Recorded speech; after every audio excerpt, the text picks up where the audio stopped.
Hey, good morning, everyone. Welcome to another episode of Drowning Creek Outdoors. My name is Gerald Hunt, and today we're going to be it's a two-part video. We're going to do part one. It's a turkey hunting 101. I guess for beginner turkey hunters, whether it's a youth or just somebody that's decided, later on in life that hey, they wanted to start turkey hunting. So it's kind of sort of beginner's introduction to turkey hunting. And so just some basic things that you want to start out with. The first thing I would do if I wanted to get into turkey hunting, I would start with checking out the NWTF, the National Wild Turkey Federation. They have a ton of great programs for beginner hunters. I know the headquarters was based here in Edgefield, South Carolina for a lot of years. And they had a ton of mentor programs. My kids hunted there. My daughters killed their first turkey there. My son had opportunities to hunt there. I mentored there with them for some years. Met a lot of great people there. So check with them. You can go on their website, look up events. You go to the website, you look up events, go down, and you just click into your state or neighboring states, and it has different things. Next thing I would check with my the Department of like the South Carolina Department of Natural Resources. So here's South Carolina Department of Natural Resources. So check with your wildlife resources. I know they do here in South Carolina. They have a program called TOMO. It's Take One, Make One. And what they do, they have youth, and they have mentors that sign up, and they take youth that have never been turkey hunting or deer hunting, and they get them out in the woods, and they try to take them out and get them out. A lot of the veteran programs, the Fallen Outdoors, Battlefront Outdoors, I know is another one that they try to get veterans and youth, and they want to get the youth involved. So check with those programs, and it's great. But so the first thing you want to do, after you check with some of those programs to see if you can get in, hey, find like I said, find you a mentor, find somebody that's been turkey hunting, that's did it for a while. A lot of times the thrill and the turkey hunting for them is not necessarily pulling the trigger. The thrill for them is getting that bird fired up, getting that bird coming in, getting that bird answering back, calling that bird. That's where they get the joy for them. So a lot of times, find you somebody that's turkey hunting. I'm sure there's people that's more than willing to carry you out, and they'd love to see somebody get their first bird. So do that. Again, if you're not one of the people that just you like to do it on your own, you want to do it on your own, that's good too. So I would start out with go out scouting. I mean, I'm a big Tactacam person. Tactacam works with us, works with the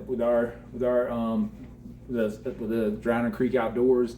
So we're affiliates of them, and so we put our cameras out, and we love them. So I mean, go out, get you some Tactacams, put them out, scout, find out where the turkeys are, where they're coming in. You can pattern them, and then so you got to be to kill a turkey. You got to be where the turkey are. You got to know where they're going, where they're feeding, where they're roosting.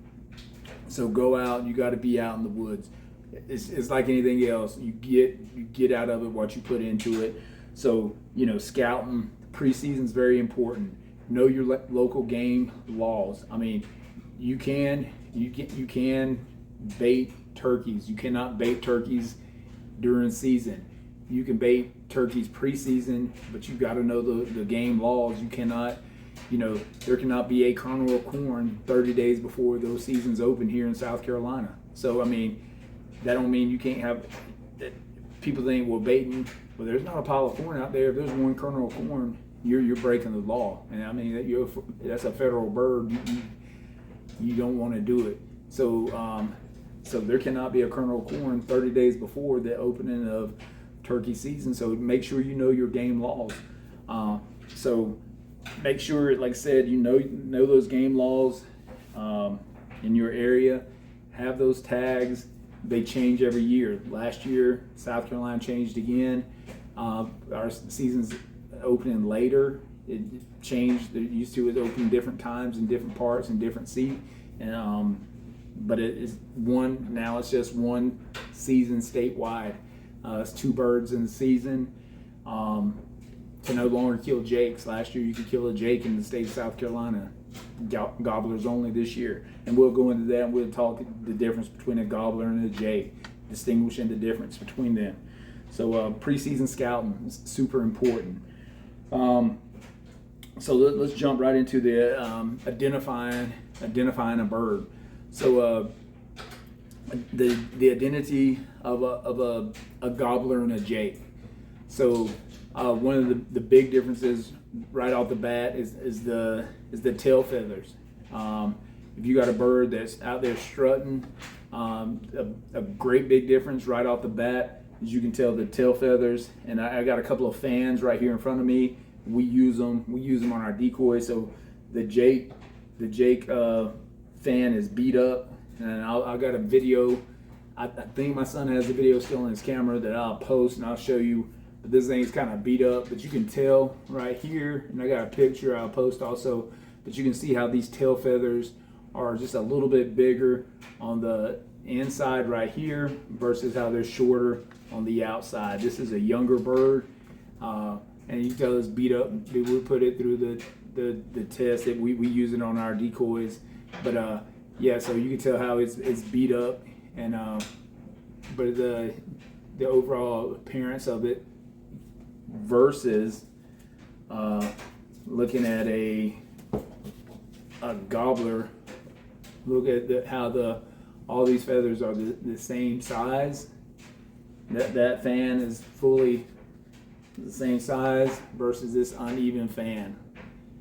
It's telling the difference of them, the size. This jake fan will fit inside this gobbler. So you can tell the difference right here. Now, again, every bird ain't gonna come out and strutting, doing what you see on TV. So I mean, so that may not even apply to you. That bird might come out, and all you see is a bird come walking out, and you'll see is his beard. So I mean, so if you see a beard, a lot of times that jake is going to have a short, stubby, fat beard. It might look like your thumb just popping out of his neck right here, whereas a mature tom comes out and is going to look like a rope. He's going to have an 8, 9, 10 inch beard coming out, just hanging out his right out of his chest. People call him a paintbrush or rope or whatever, versus that jake could just have a little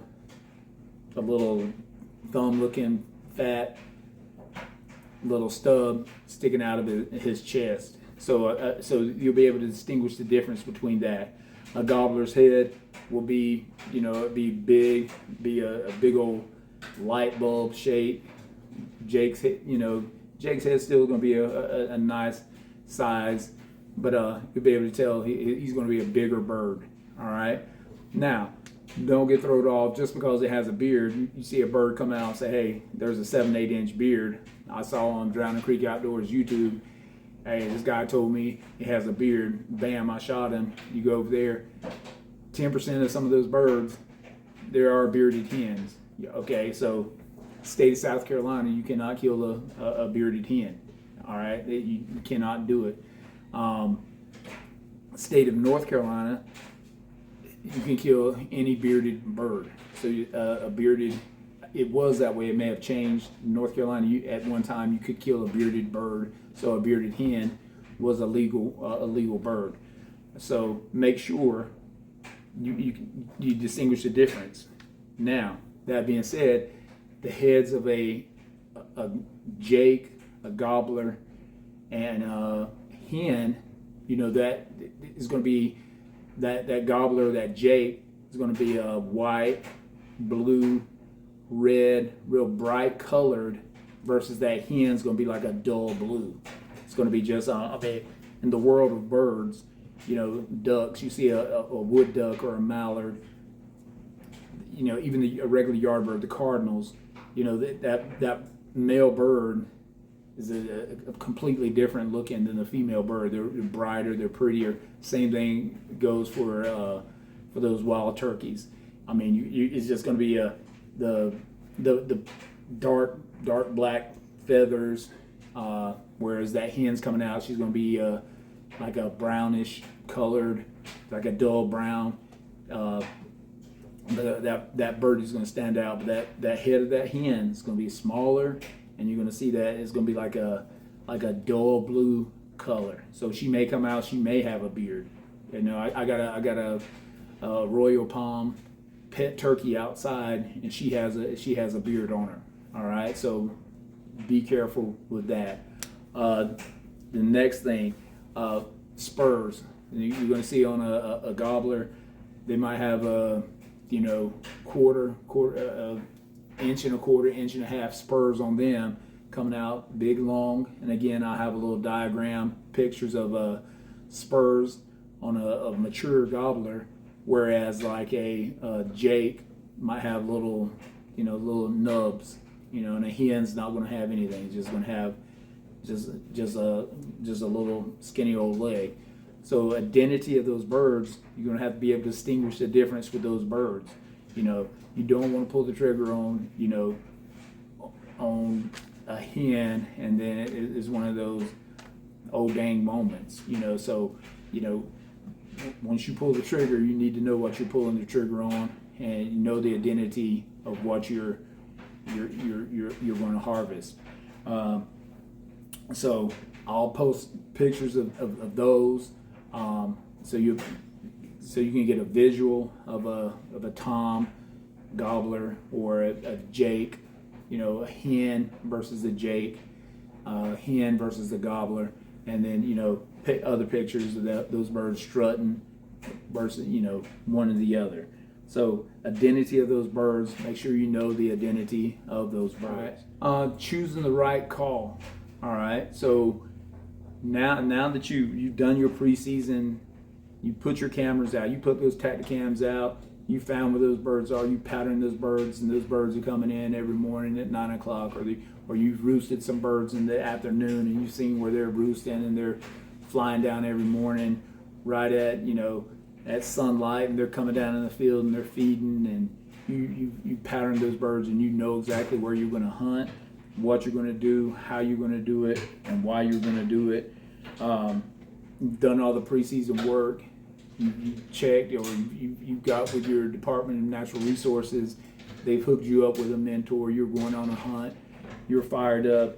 You've done everything. You feel confident that you can distinguish the difference between a jake, a tom, a hen, a bearded hen. You feel all those. Now, hey, find a call that you're comfortable with. And again, go back in our look, we've done a video on calls. We talked about 6 different calls. We did talked about wing calls, locator calls, pot calls, box calls, mouth calls. Look at that video. Find the call that you're comfortable with. And again, that call you're comfortable with and that you feel good with. I mean, find you a secondary call, you know, where you might feel comfortable with. I love a mouth call, you know, but my next call to go to is those AOK pocket rockets. And I get on this little slate call and I hit it. This is my secondary call. And then my backup call is just a box call. And I get on and I just hit it a few times. And I mean, so I got three different calls. I carry other calls in my bag. I mean, and again, if it is the first time, you know, a push pull call, you might have to keep that in there. If this is your first time, it's a easy call to use, and it works. You know, so get familiar with those calls, get comfortable with those calls, because the call that works today may not work tomorrow. And again, you'll go out sometimes and there's 6, 7, 8, 9 birds firing off. And some of those mornings are just crazy mornings out there, and you'll see, Bird, you'll hear birds gobbling. You'll see birds fly down. You'll see birds strutting. You'll see birds doing everything in the book, and it's like, you know, it's Mossy Oak TV. You're watching it. It's everything you ever wanted to see. And then there's days you'll go out there and you won't see anything. So, but get comfortable. You have your primary and a secondary call. Have your third backup call. But get comfortable with those calls. Work those calls. You know, my wife, she's going crazy. We went out to our fishing hole yesterday, and I had a mouth call, and she was like, "Geez, get me out of the truck." But that's just what we do. It's the preseason. We're fired up. We're less than about a month away from opening day, and yeah, our blood's flowing. We're getting ready. We got our Engel Cooler full of water, getting ready in the back of the truck. So we're going to be gunning some water, staying hydrated, because my son likes to run and gun. So I'm going to be following him around in the woods, and we're going to be hunting in South Carolina, Georgia, North Carolina. We're going to be getting after it. So just got an email alert today. Got some ScentLok. My new ScentLok stuff is coming in, some gear, hats, and some new shirts. And so I'm fired up. I'm ready. We appreciate you joining us. We got part 2 of this video coming out. So a lot to absorb just out of this part 1. So I'll be posting some pictures in. So you'll have some visuals to put with the words. And again, if you got any questions, hey, shoot them in the comments. I'll fire them in there. I'll answer them for you. But we appreciate you watching us. We appreciate you following us. Like, share, comment. Thank you, and God bless you.